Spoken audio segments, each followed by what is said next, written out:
All right, this is Todd Atkins and Miguel Iterati, and we're back with another MMA Conspiracy Hour. Not as much conspiracy this time. I think it's more educational. And before we start, we want to thank our sponsors, Live to Fight Design and Bet Stamp. Live to Fight Design makes fight banners and gym banners, and you can find them on Instagram at Live to Fight Design. And if you use my promo code Todd Atkins, you can get $20 off your order. And Bet Stamp is our betting sponsor. I have a website there that they made for me, which is signupexpert.com/TAS, like Todd Atkins Show, signupexpert.com/TAS, and you can register for various sports books there. And we'll talk about more about that later. And what I wanted to let Miguel kind of start off with is the subject of this show is I see a lot of the newer fans, me and him both, and Miguel has already talked about this a little bit on a previous show, but I don't think as many people noticed it, and I think it's important to focus on this a little bit more, is that a lot of the newer fans are complaining about UFC 300, and what they don't realize is that UFC 200 and UFC 100 weren't necessarily just stacked with a bunch of title fights. So this is an opportunity where I think Miguel had said on a previous episode that UFC 300 is not as important to the UFC as it is to new fans. So I wanted to give Miguel an opportunity to kind of dig deeper in the subject. And Miguel, I want to kind of let you start with your opening discussion on this. Yeah, the UFC 300 cards starting to come together. They announced the main event, and you've got the strawweight world championship going with Weili Zhang, and I'm going to probably maul this name, Yanan Yan. So you've got two Chinese girls fighting in there. And here's what I present to you is what's the UFC's TV contract in China like? How's it going to be distributed in China, the world's most populous country, the second most powerful economy in the world? They're going to monetize the crap out of this in a stream that they don't, if they have bank accounts in China, they don't even have to declare this money in the United States. And that's what people aren't thinking about. What's big to the UFC? We know that the new Endeavor company is a money-making machine. So this is what's on the main event. And why? Because these are probably some of the more marketable people there. China's a culture that bets. The betting in Macau dwarfs what goes on in Vegas. Dwarfs what goes on in Vegas. And that's a fact. So how many $20 million a fight bettors are out there that they're going to handle on this card? So what do you look at for bigness? You want champions, right? You want champions? Well, as a matter of fact, you could poo-poo it all you want, but UFC 300 is stacked with former champions. Stacked. You've got Oliveira, Jury, Aljamain, Figueiredo, Cody Garbrandt, and you got Bo Nickal, the up-and-coming guy. That compares to UFC 200 very well. Compared to UFC 200, for those who don't remember, and these new guys probably didn't even see it, that had Misha Tate and the all-time great girl, whatever her name is. Nunez. Yeah, Nunez, exactly. But that was the main event there. Brock Lesnar played second fiddle. He was, he headlined 100. And that was the whole heat there. And it was big because you had a crossover pro wrestler. So they had the American market locked down and crossing over into, bigger than just the fight fans, wrestling fans, and people just of general interest pulling in, to Lesnar's name. But the rest of the card, St. Pierre played co-main event. Thiago Alves, I love Thiago. But Thiago wasn't an A-line number one type of draw that you could put in there with him. Why wasn't it Nick Diaz? Why didn't that card? And that's the reason for my rant. Why didn't the Nick Diaz fight fall on that card? Because this is building a puzzle. These guys are, they're putting together fights, and there's a schedule there. They made a deliberate decision to not put Conor on here. So 300 is going to sell because it's 300. And then Conor will sell over here because he's Conor, and now they've got two different draws.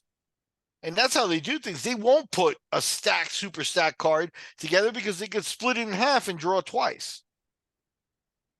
So these people ranting and raving, about, and then, saying that Dana's trying to, sell slap fighting or do this and that and the other thing on the side and things like that. They're doing the exact same thing. They're trying to push their YouTube channels. They're trying to become personalities and media personalities and stuff. And they have no idea what really goes behind into one of these cards. Charles Oliveira, Jiri, both of those guys have their backs to the wall for this fight. This is going to decide, Oliveira, especially because, after canceling his last fight, his star has fallen a lot. But these fights, if they win them, him and Jiri, this will decide whether they're still in the picture or not. If they lose again here, they won't be in the title picture. They'll be second-tier guys. Aljamain moving up a weight class, that's a tall order. I present to you that 135 to 145 jump may be one of the toughest jumps in the sport, along with 170 to 185. Figueiredo and Cordy Garbrandt, two former champions.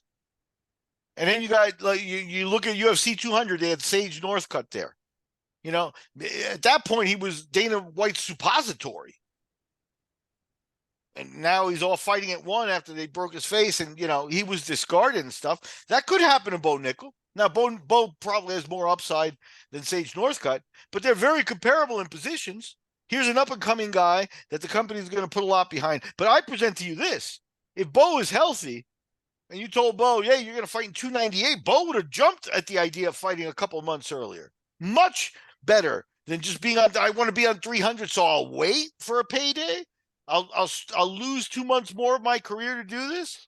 So all this idea that these cards have to be special is just a pure fabrication on the part of these media guys that, aren't really media guys. They're just fans that think they, because they opened a YouTube channel, hey, go ahead, express your opinion. It's cool. But you really have no idea what's going on. This card is actually, if you look at the former champions on it, it's a fantastic card. Yeah, and maybe you could kind of explain to fans why their expectations are a little misguided, in the bigger scheme of things. Yeah, like I said, 300. What is 300? Dana White has done 270 of these. And Not if to you mention include all the the other shows, fighters. Yeah, exactly. He's at probably 1,000. Yeah, probably 1,000.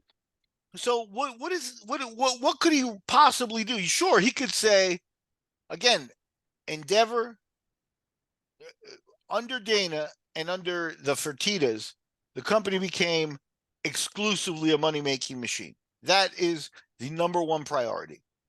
At Endeavor, you take that to absolutely the next level by making it much more corporate and taking the buddy kind of friendly feel out of it that the Fertitas and Dana had out of it. This is purely corporate stuff. So if you think that they were going to take John Jones and put John Jones on the same card as Connor, to please the fans that are going to watch it, you're absolutely out of your mind. Because what they're going to do is they're going to take John Jones, put him over here. They're going to take Connor and put him over there. And you're going to buy both. And the fans are going to buy both. And I watch every single one of these. From 100 to 200 to 300. Most of them in between, I caught live. And go back from 1 to 100. I certainly caught every single one of them live. And that teaches me one thing. This is a puzzle building. Who's available? What can you do? I better take the Connor puzzle piece and move it over here to the July show. Because 300 is going to sell just based on the 300 name. And again, how much money will be made in China? If Endeavor has a bank account in China, they won't even pay taxes in the States. They've made their money else. I don't know how all that corporate stuff works, but trust me, that economy and the number of people and eyes that they're going to get on that main event fight is going to be, that's what is moving the needle for the UFC and Endeavor. You may not like the fight on paper. You might, the girl, Wei Li is very talented. I enjoy watching her fight. A lot of guts. I don't know, I don't know if steroids are an issue there. I wonder about some of the Chinese athletes. But again, with all that playing out, they're going to make a ton of money in China. off of that fight. And lo and behold, there's no other Chinese athlete yet announced on there. Why? Because they don't need it. They already have the main event. They're putting the main event of 300, giving them the spotlight. The whole China market is going to watch, whatever that is. How, I'm not saying it's like the Manny Pacquiao effect where all of China, 1.5 billion people, is going to stop and watch it. But there's 5 times more people there than in the United States. So if they get a couple of 100 million watching it, the monetization is through the roof. Right. And I think probably the main card is done, right? Because this is 5 fights, which is what 200 had. The main card's probably done, don't you think? You have to reserve the fact that they might, John Jones is still sitting there. Aspinall has defined himself as probably the next opponent. If they were to do Jones Stipe on top of this, that might repair some, for the casuals, that might repair a little bit of the glossiness of the card. But I'm not sure it doesn't benefit them to move that and have that at 301. Again, I've talked about this countless of times. Bonner, Forrest, and then the following week, Couture, Liddell. So what's going to follow 300? Maybe Jones and Stipe. If I were Stipe at this point, I would tell them, I know he's a fireman, and I'm kind of being cute, but I would tell him I'll stick to rescuing kittens. You've disrespected me enough. I don't care. You want me to headline 300? I don't care. Throw 20 million at me or don't even talk to me. That's what I would do if I was Stipe. And you don't know if that's going on behind the scenes, actually. Putting the fights together isn't all that easy. They may have come to Stipe with 20 million. And Stipe, with honor, he's already got decent money. He's got a job where his money's coming in. If he was always working as a fireman, and he's living off his fireman's salary, and he took all the UFC money he made and banked it and invested it, even 20 million he doesn't really need right now. He could tell him to go scratch. He disrespected him already, canceling his fights and moving his fights and jumping him, out of order and stuff like that, putting people in front of him. So, everybody wants to see that fight. Yeah, it might not be that easy to make behind the scenes. So they could come out of the blue. Maybe Aspinall Jones is the most accessible fight for him, and they could put that on top of this. And again, the casuals will say, okay.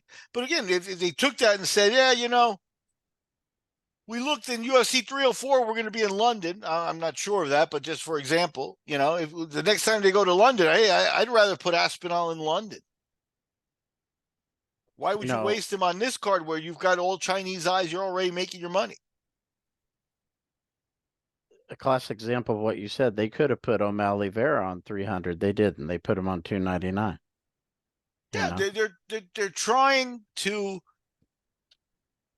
spread out the income or get as much income as possible. And if they put it here, it's O'Malley. Everybody who's going to watch 299 in that fight is also going to watch 300. So moving him to here is kind of a non-starter. And if you go flat on 299, that pay-per-view buy may not be as much. So let O'Malley, carry the day at 299 and let the Chinese girls carry the day at 300 and let Jones carry the day when he comes and let Conor carry the day. And that's how they've always looked at things. Ronda, when they being invented with her, you never saw her with Conor. It's kind of like you said about Michael Page. They didn't even announce that they had signed him. Like mid-card fight, on to the next event. Yeah, it's the same thing with 300. Boom, boom, boom. Here are the fights. Yeah, and like I said, they're actually, for a real fight analyst, a real person that looks at what's going on, they're actually asking a lot of guys to put their money where their mouth is. Like I said, Jiri, he's coming off of surgeries, and then Pereira took his belt. Where's Pereira? Pereira is now a weight class world champion. He's in reserve. I'm sure we'll see him eventually, right? But they didn't put him on here yet. Jiri is a guy that looked like a world beater and then came and ran into Pereira. Now he's facing the possibility of, falling off the radar and losing some of that, gloss. Now, if he has a great performance now, then he might be Pereira's next opponent again. Clean that up and, put that on the Thanksgiving card in November. Jiri could be right back in the swing of things, or could be a guy who just lost 2 in a row. That's not interesting to a fight fan. What do they want? I mean, there's so much beyond. Oliveira is another guy. And Oliveira is a little older, so his window's closing already. But Oliveira is a guy that when he held the belt and he got rid of Gaethje, he got rid of Poirier, he got rid of Chandler. That run right there is a Hall of Fame run. And Sarukian's good, so it's not like that's just a. Yeah, no, that's a good fight. Trust me, I don't think they like Oliveira, so I think they want him to lose. Just my opinion. But what Oliveira did, well, he held the belt. Again, Gaethje, Poirier, and Michael Chandler in a row. And now you're saying, oh, it's Oliveira. It's not good enough for you. Yeah, he lost to Islam, and Islam's only undefeated, right?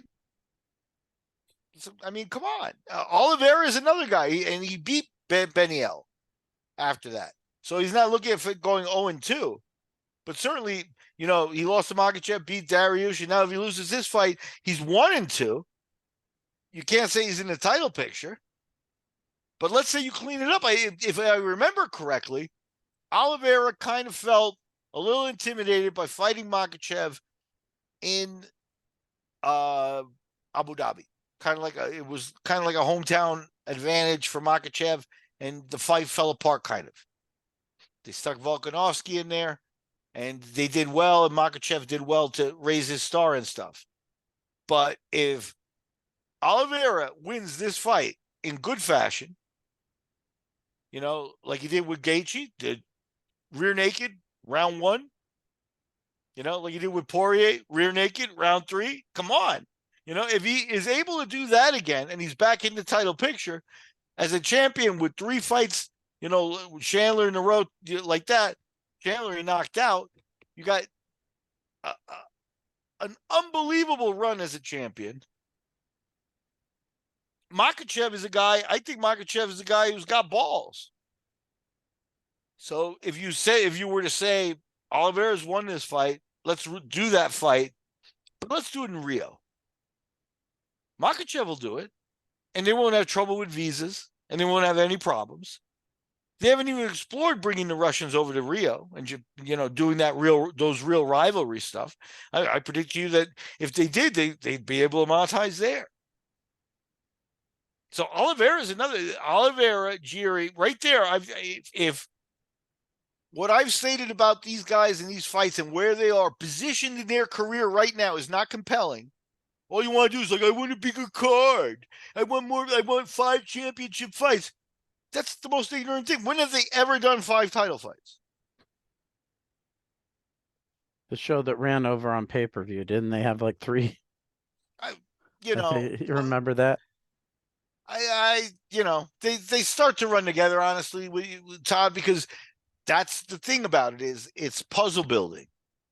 The Dark Show, James Wormy, that's the one where he got fired. And I think they had 3 title fights. Every fight went to decision. Yeah, and that's the other part is there's no guarantee that by putting on high gloss fights like that you won't get duds. In this fight for 300, with the pressure that Oliveira must feel, you're either 2-1, 2 wins in a row, former champion with a decorated run, right back in the title picture, or you're 1-2 in your last fights and out. Jiri, same thing. You are either right back on the wagon. How did Tank say it? You're on Queer Street, and then you make a left, and you're right back on Main.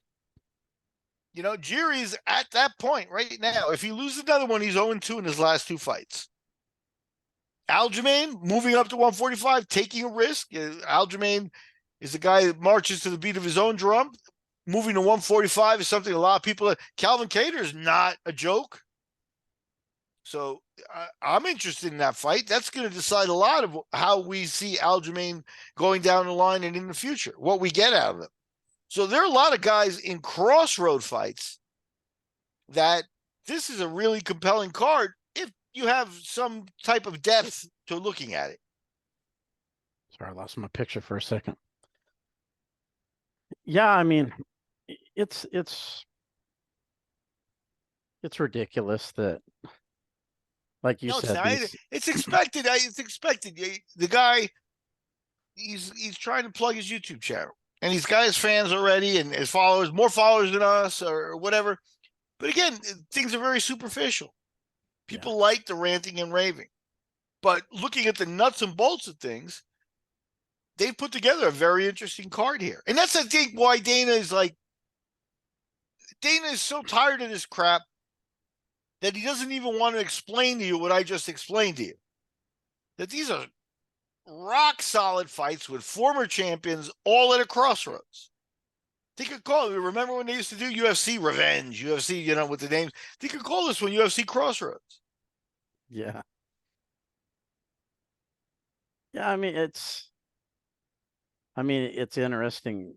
I think it's good that you can educate people on why these kind of like puzzle pieces are put together the way they are. I know a lot of newer fans have frustrations, but we've been saying it. You said it.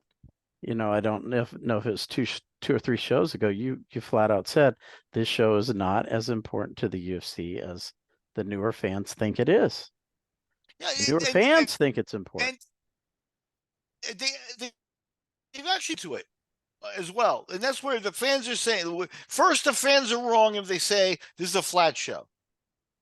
Number one, they want bigger fights. Of course, well, we want bigger fights too. Wow, wouldn't it have been great if they had, somehow managed to get Ngannou against John Jones on this one?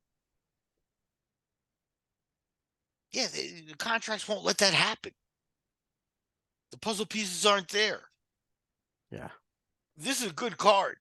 And that's why Dana is probably tired of explaining it at this level. And I don't blame him. It's like, yeah, you're going to shit on the job I've done putting together this card. It's like, all right, yeah, you're not appreciating what's in front of you. And that's the thing about the sport. It's like at the end of the day, when we ran shows and did things, there were mess ups. Osborne and I always used to say 3 things are going to go wrong from Wednesday to Friday of the fight on fight week. Every time, 3 things, and we count them off. This happened, this happened, this happened. Cancellation, this guy misses plane, whatever. Just chaos. And at the end of the day, and the women did this a lot too in the early days. At the end of the day, the fighters save the day. The fighters save the day. And here they have a bunch of guys. Cody Garbrandt. Cody Garbrandt was a guy that when he won the title, they would have had a parade for that guy. In my opinion, a guy with 10 fights didn't deserve to be in the title picture to begin with. And here's the thing is when they jump, and again, to criticize the UFC a little, when they jump people, even Conor, they're doing this with Hazmat, Chimaev. Hamzat, yeah. Yeah.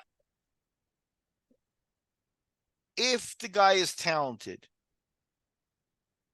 put him through the steps and the cream will rise to the top. I don't think Khamzat wants shortcuts, but they are giving him shortcuts to the title picture.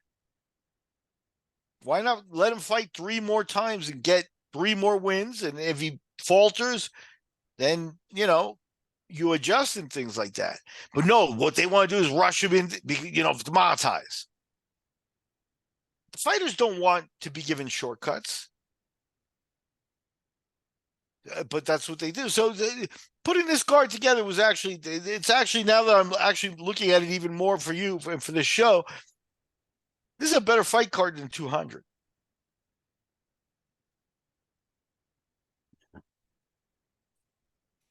Well, when we come back here, I want you to talk a little bit about the MMA guru because I know you had some comments that you wanted to say about some of these YouTubers. So I'll let you get to that. But I'm going to read a little bit about our bet sponsor here, Bet Stamp and signupexpert.com website. Sports betting has rapidly risen in popularity. I want to connect you all with an opportunity to get started or get ahead. Having multiple sportsbooks accounts is the most simple way to maximize your profits, and there's never been a better time to sign up. When you visit my page, signupexpert.com/TAS, you'll be connected to all sportsbooks in your region, along with a review of each platform and its unique benefits. All these specific sportsbooks have valuable sign-up offers for new users. When you register through my link, you'll automatically receive the top offer at each one.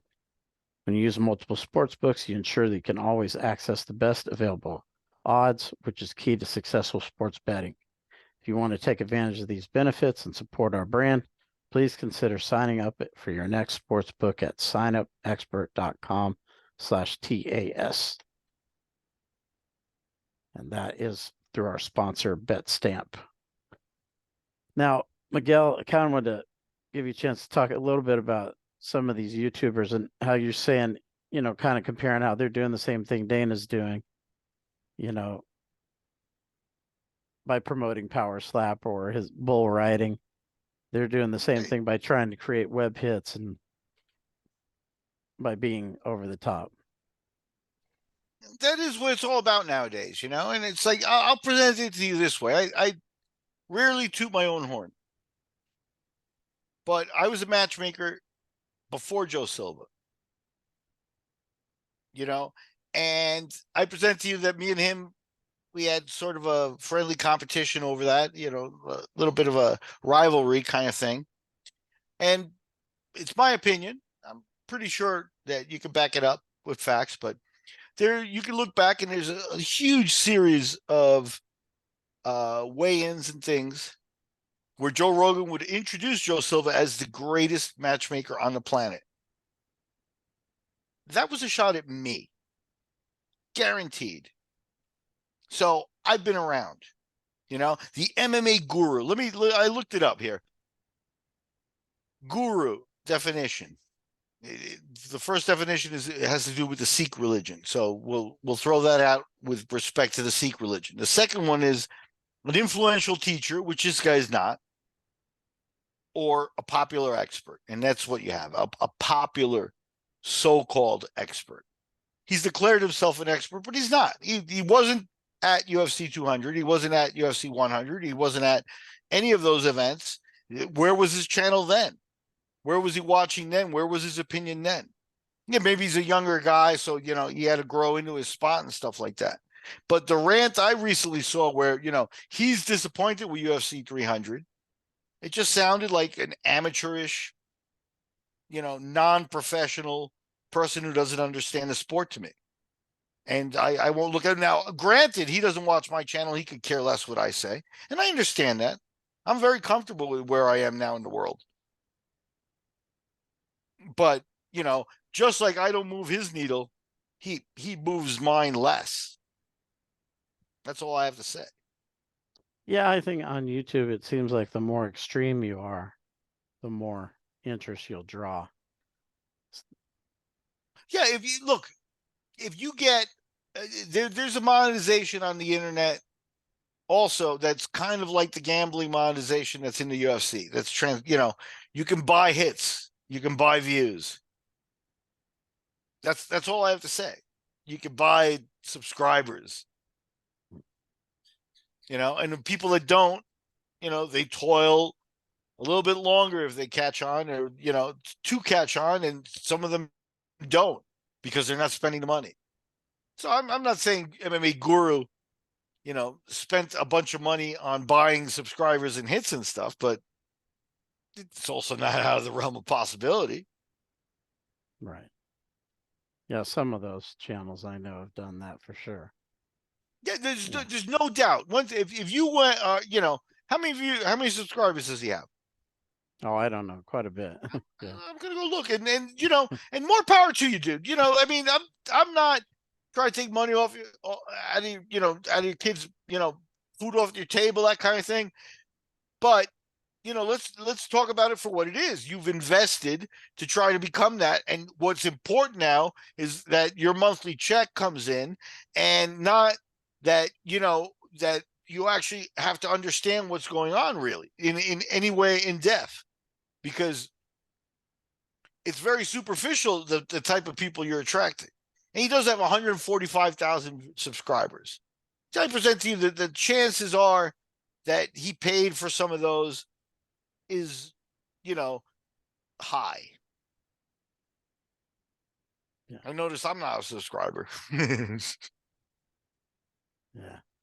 I think, some of them that's what they get over on is being a character, Absolutely, Yeah. absolutely. It's so I'm an old guy, you know what I mean? It's like I'm different. So that was stuff. There was a time where I remember when I judged Eddie Bravo's match with Royler Gracie in Brazil. And we went out afterwards, and there was Joe Rogan, who was a nobody at the point.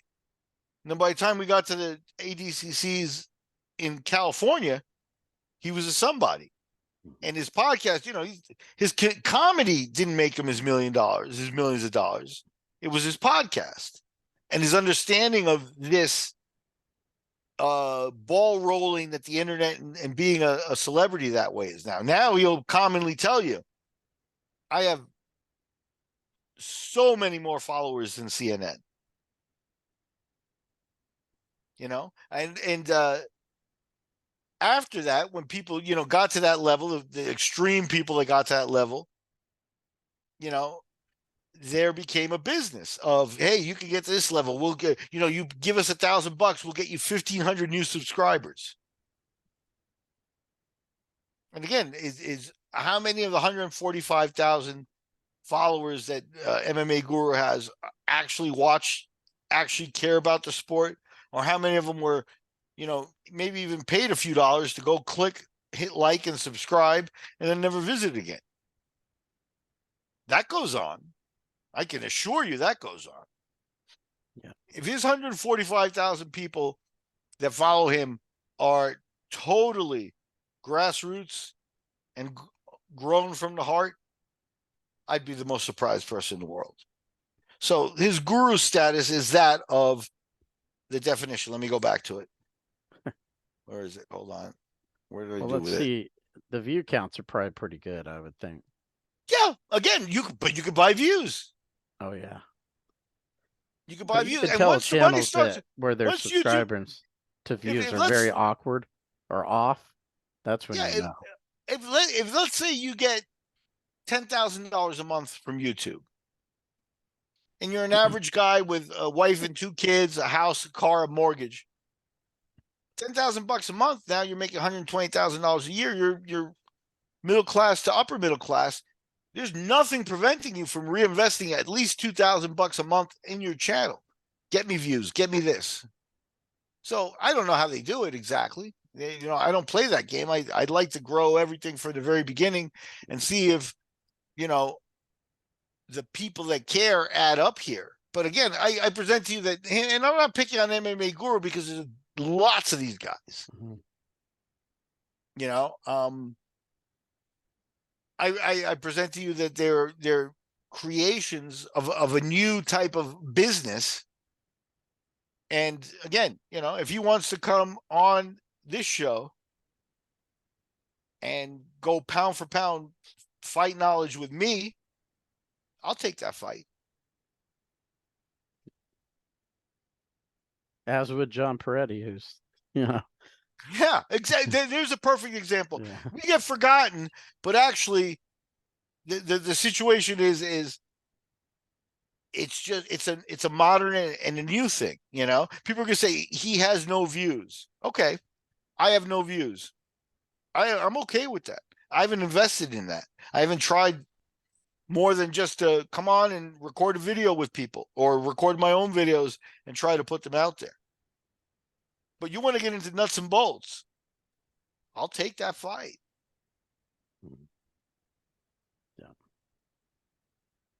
The reason I mentioned Peretti for everyone who's asking is, we're going to bring him on pretty soon, and this time he's going to kind of go after some of the people that are in the industry, or past and present. So They're probably will very. be probably will be entertaining. I'll tell you this: there's almost nobody that I would bow down to and say that person knows more about fights than me. That person has done more for the fight game than me. Nobody. Very few people, but John Peretti is one of them for sure. Yeah. Yeah. Now, Miguel's always at the end of the show. We like to talk about the dog rescue and stuff that you're working with. Life goes on. Life is tough for the dogs. I was actually just doing work today at home and just on YouTube. And, aside from the dog rescue here in Costa Rica, where, we could always use a little bit of donations or whatever if anybody can help us. But, just go online and look at the sheer number of dogs being euthanized in Texas on a daily basis. That's America, I almost wonder to take a healthy dog and leave him at the shelter where they give him 3 days to get adopted, and if not, they euthanize him for space. I almost wonder if it wouldn't be better for them to just be consumed like in China. At least they're being consumed and they're part of the cycle of life. So I don't know what's worse, but the situation for animals is horrendous. And just because you live in the States doesn't mean that, you live in a country where everything is perfect. It's horrendous. California and Texas actually lead the country in euthanizing healthy, completely adoptable animals because of people's neglect. So there's so much you can do. If you don't donate to our small rescue here, like I said, and you don't have money, go to a local shelter and take some of those dogs for a walk. It may be their last breath of fresh air.